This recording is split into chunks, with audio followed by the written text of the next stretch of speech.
नमस्कार मित्रांनो, आज आपण सुकन्या समृद्धी योजनेबद्दल सविस्तर जाणून घेणार आहोत. तर ही सुकन्या समृद्धी योजना आपण कुठे ओपन करू शकतो? तर ही सुकन्या समृद्धी योजना पोस्ट ऑफिस किंवा कोणत्याही राष्ट्रीय कृत बँकेमध्ये जाऊन आपण ओपन करू शकतो. तर ही कोण काढू शकतं?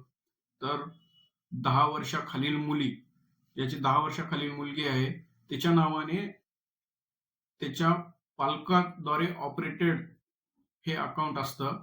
मुलीचा जन्मदाखला, आधार कार्ड आणि त्यांच्या पॅरेंट्स पैकी एकाचे आधार कार्ड आणि पॅन कार्डची झेरॉक्स, 2-2 फोटो एवढे कागदपत्र लागतात.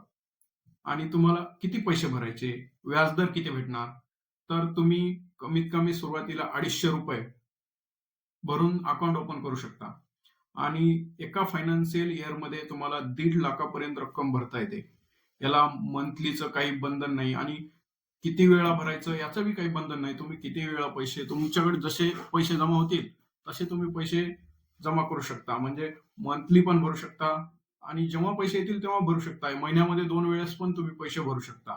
उदाहरणार्थ जर तुम्ही महिन्याला ₹1000 जमा केले, तर ही योजना 15 वर्षासाठी आहे. 15 वर्ष तुम्हाला भरावे लागेल.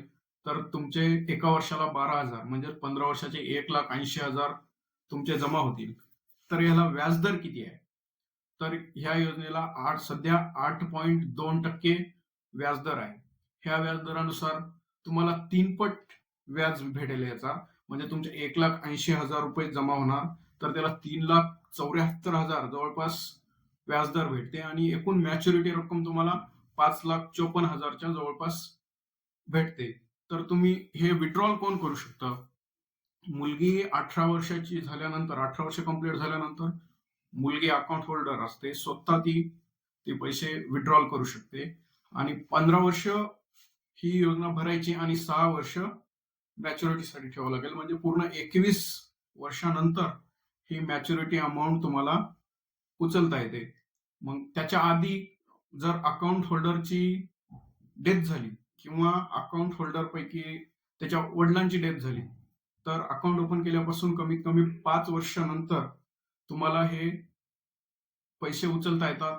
पण त्याला सेव्हिंगचा व्याजदर भेटतो आणि पूर्ण मॅच्युअर झाल्यावर उचलायचं असेल तर 21 वर्षानंतर तुम्हाला हे उचलता येतात. मुलीच्या लग्नासाठी किंवा शिक्षणासाठी पण उचलता येतात. मुलीचं लग्न होण्याच्या आधी 1 महिन्यापूर्वी किंवा मुलीचं लग्न झाल्यानंतर 4 महिन्यानंतर ही पॉलिसी तुम्ही उचलू शकता. धन्यवाद. जय हिंद, जय महाराष्ट्र.